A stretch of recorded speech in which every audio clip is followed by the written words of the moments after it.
In the comics, Neuron once said, Killer Frost has a nice warm heart. She keeps it under her bed in a Tupperware container. Welcome to the heart of the stories we tell.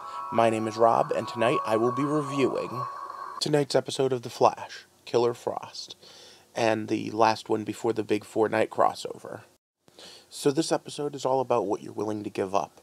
And let's be honest, some of the characters get willing to give up more than others.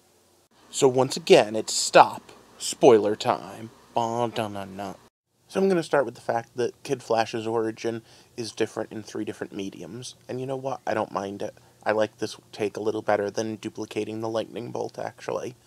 However, I also really liked the fact that Joe and HG bonded over the fact that they're the ones that don't get the science, but the ones that should be following their gut, even if their gut led to breaking Wally out prematurely and possibly screwing things up.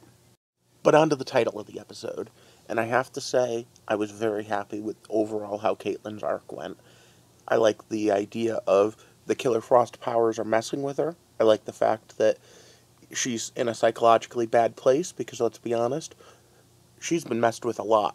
Last season with Jay Garrick / Zoom, this season with the Killer Frost powers, the fact that Barry created Flashpoint did mess up a lot of things. The Killer Frost we knew from the other world and from the comics comes from a very similar broken situation. The fact is, Killer Frost's powers aren't making her heart go cold. The situation around her is making it. But Barry calls her on it. Villains kill their friends. Are you willing to do that? And reaches the inside of her in a very real way. What's Caitlin willing to give up? Not on herself, at least not in the end. All of her threats were really just her coming from a bad place and working things out. Now then, that then leads to what Barry's willing to give up. And Barry gave up pretty much his life's work in order to save her. Like Joe says in the episode, every time you think that he's become a hero as much as he can, he finds a way to be yet another one. And all of this, of course, leads to the least shocking reveal ever: who Alchemy is. The formula for Flash really is, who's the new scientist, who's the new person who's helping, and that's who the villain really is. Before we go there, I just want to touch on one more Killer Frost thing, and that is the sexuality that comes with the Killer Frost persona that happens in the comics a lot. I really liked the fact that she rolled over on top of Flash and kissed him with her ice powers, because kissing with those ice powers is a classic way that she used to fight Firestorm in the comics.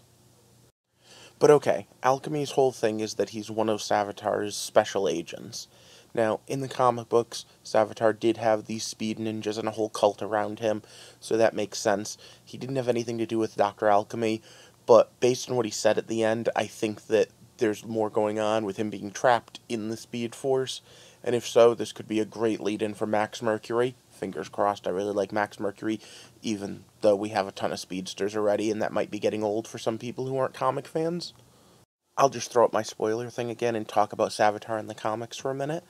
In the comics, Savitar was a fighter pilot who got struck by lightning while in his plane, and then spent his entire rest of his life studying the Speed Force and exactly how it worked. He learned to do things like lend and steal momentum from other creatures, and that's why he named himself Savitar, because he is the god of motion. He also learned how to gift speed to individuals through the Speed Force, how to steal it from them. And in the comics, one of the big things he did was he stole the speed from all the speedsters, except for Wally, who at that point was the Flash, because Barry was dead. And Wally was the only one that had even a chance to keep up with him. And Wally learned a ton of new powers from him, based on having to learn them to fight them. One of the greatest tricks, though, was that which Max Mercury taught him, the ability to store Speed Force inside himself so that no one could mess with it.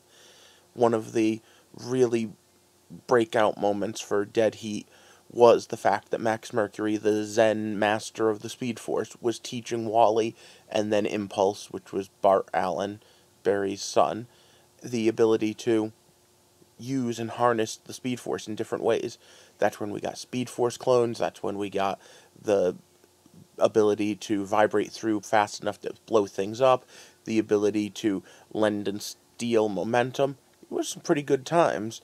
Now, this Savitar, I'm thinking, is trapped in the Speed Force, because that's what they did with him. They literally trapped him in the Speed Force.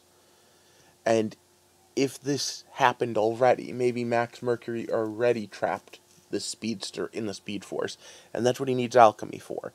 He needs Alchemy to help rip him out of the Speed Force. Now, I don't fully understand exactly what giving people the Flashpoint powers does, but maybe by merging the two timelines just a little bit, or by some other thing that I haven't figured out yet, they're able to try to bring Savitar back. Maybe the Flashpoint opened the door that allows Savitar, who's been trapped in there forever, the ability to come back out. In which case, thanks, Barry. But okay, what do you think? What do you think the connection between Savitar and Alchemy is? What do you think the connection between Savitar and the Speed Force is? Are they just using the name, or are they totally going with exactly what it was in the comics? But this was the last Berlantiverse show before the big 4-night crossover, and that starts next week on Supergirl. If you don't normally watch any of the shows, you can watch my recaps and reviews. I'm going to go a little more in depth to try to make sure that everyone knows what's going on as it happens. My only question to you is, why? Why didn't they give any lead up? Because, I mean, the worst part of a comic book crossover is when they put other storylines on hold to have this storyline happen. And that's what it seems like we might be getting here. I hope I'm wrong, but I was really hoping Flash would have a lead-in. Like maybe the aliens show up at the end of tonight's episode and then he goes to get Supergirl and calls Ollie. But we didn't have any sort of cameo, anything. So now next week, let's see where this all starts. I'll see you back here for Supergirl, and in the meantime, I'm going to just ask you to do the things I ask you to do all the time. So for now, I need you to like, subscribe, and share this video so that we can grow this community, and then join me back here next time as we take a walk through the heart of the stories we tell. Thanks for watching.